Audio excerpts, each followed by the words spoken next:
So welcome back, guys. In the previous video we were talking about how to perform the salt preparation using the acid plus excess insoluble base, and this method goes when you don't have the alkali but you want to make a soluble salt, and then you use excess insoluble base, which is a normal metal oxide, and then you mix it with acid, and then you filter out the excess insoluble base, you wash it with distilled water, and then you heat the solution to get the crystals. This was the whole method, right? In today's video we're going to try to see how these methods work when we are actually working in a past paper question. So let's see how to solve these past paper questions. So we have some questions. Currently I'm on a question which was from 2010's October-November examination. This was B8 question number. Let's see. Magnesium is a reactive metal. That's brand new information. Name the products formed when magnesium reacts with steam. So technically it's not a part of the salt chapter, but still I'll do it. So let's pick this color. Yeah, so we are gonna go with magnesium when it reacts with steam, which is H2O but gaseous. It gives us magnesium oxide and hydrogen gases evolved. Anyways, let's come to part B, which is actually a part question from the salt chapter. Magnesium chloride is a soluble salt. So I know this, that they're talking about magnesium chloride, and they have already mentioned that it's a soluble salt. Magnesium chloride is MgCl2. It's a soluble salt. Describe how you make pure dry crystals of magnesium chloride from magnesium carbonate. So they are talking about making pure and dry crystals of magnesium chloride from magnesium carbonate. So this is our first hint that they are using magnesium carbonate. We should know one thing, that soluble salts can be made by two methods. Either it's a titration method or it's acid plus insoluble base method.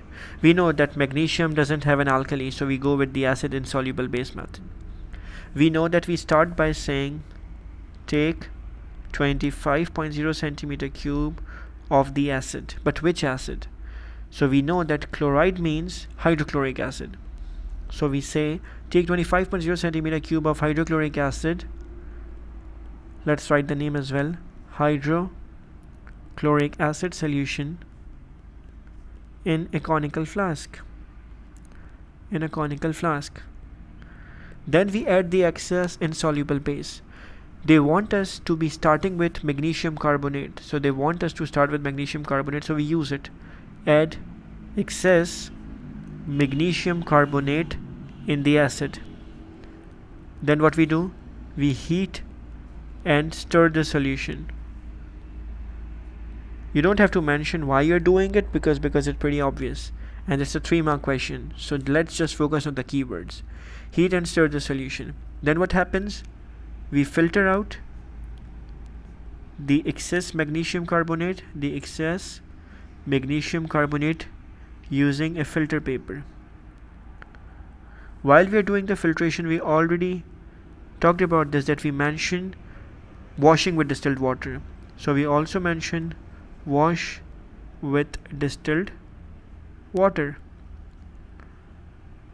Then we know that once the filtration is done, we have a salt solution, which is the filtrate. So you heat the filtrate,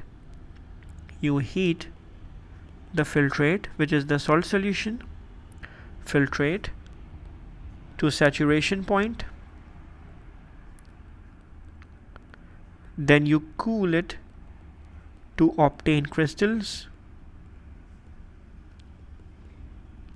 and then dry using filter paper. So we have mentioned all the keywords over here.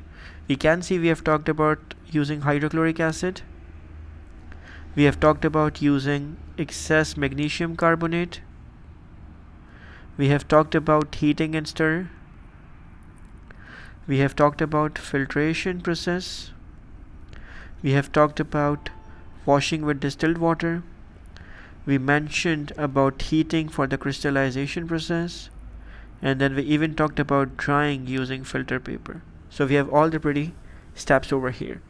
Let's try another question of similar sort. Yeah, this question comes from which year? It's from October November 2011, and this used to be question B6, I guess. A student prepares some crystals of hydrated sodium sulfate. So they are talking about preparing hydrated sodium sulfate by titrating aqueous sodium hydroxide with sulfuric acid. Yeah, we know. Okay, sodium salts are generally made by the titration method. We know this. Describe how he can obtain pure dry crystals of sodium sulfate. So sodium sulfate, we know it's a soluble salt, right? So it is made by the titration method. We know this.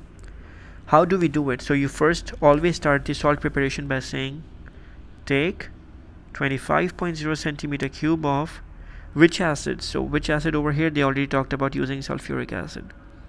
So you mention dilute sulfuric acid in a conical flask. Then you mention add 2 drops of a specific indicator. So generally use the word of phenolphthalein indicator. So 2 drops of phenolphthalein indicator. I know the name is a little tricky, but I trust you guys could do it. So phenolphthalein indicator. Other option is methyl orange or methyl yellow, but you know, I believe you guys can memorize that. So add 2 drops of phenolphthalein indicator. Then you mentioned titrate it using the dilute sodium hydroxide, which is your alkali. So you're now titrating it.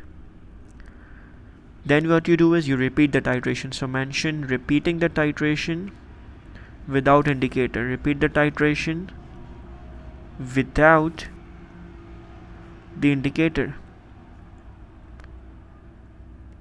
Then what you do is you collect the solution, you heat it till saturation point, because now you want to do the crystallization, right? So heat it till saturation point, cool it to obtain the crystals,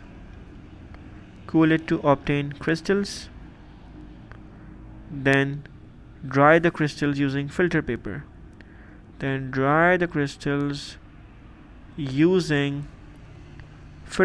So you pretty much talked about everything over here, right? You talked about the acid, the alkali, the indicator. You talked about heating the solution. You talked about the saturation point and stuff. So that's pretty much it. Let's do one more question if there's available. Yeah. Hey, barium sulfate. We talked about this in our second video, I believe. Barium sulfate is an insoluble salt. Yeah, like that. That's new for us. Insoluble means the ionic precipitation method. Remember? Describe how a pure dry sample of barium sulfate can be prepared from aqueous barium nitrate. So in the beginning they want us to be using barium nitrate. Barium nitrate is essentially barium and twice the nitrate. So what we do in the ionic precipitation method, we take 2 test tubes containing 2 aqueous solutions. So collect aqueous barium nitrate in one, and you need something with a sulfate, because you want to make barium sulfate, so something has to have sulfate. So you can be having anything, but it has to be aqueous. Sodium sulfate, potassium sulfate, ammonium sulfate, sulfuric acid, anything.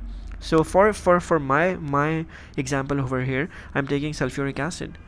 So collect aqueous barium nitrate in one and aqueous sulfuric acid in another test tube. Mix both solutions. So you're gonna mix both solutions, and now this is essentially barium sulfate being made.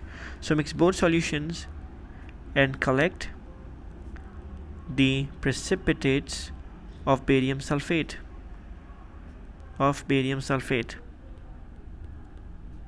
Then mention filter them out using filter paper Remember, whenever we talk about filtration, we talk about washing with distilled water. So wash the precipitates with distilled water, precipitates with distilled water, and then dry, because you don't have to crystallize it, it's already insoluble. Crystallization works when something is in solution, but when filtration happens, you don't have to talk about it. So then dry using folds of filter paper. What you did was essentially having barium nitrate reacting with dilute sulfuric acid. It's not an acid-base reaction, it's just precipitation. So you get barium sulfate precipitates, which is solid, and H goes with the NO3, so you get HNO3, which is nitric acid.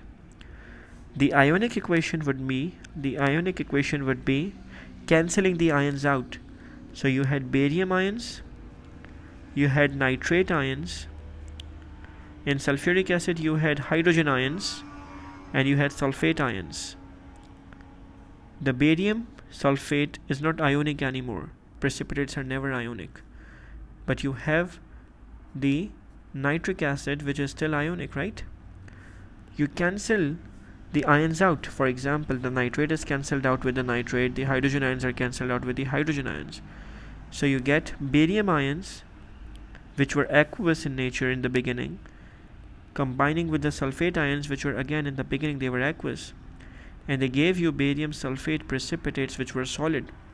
So this is the whole method of ionic precipitation, where you perform these certain steps. Let's keep it till here, and in the next video we'll be trying perhaps more on the equations, I believe. Stay tuned, guys. I know you will.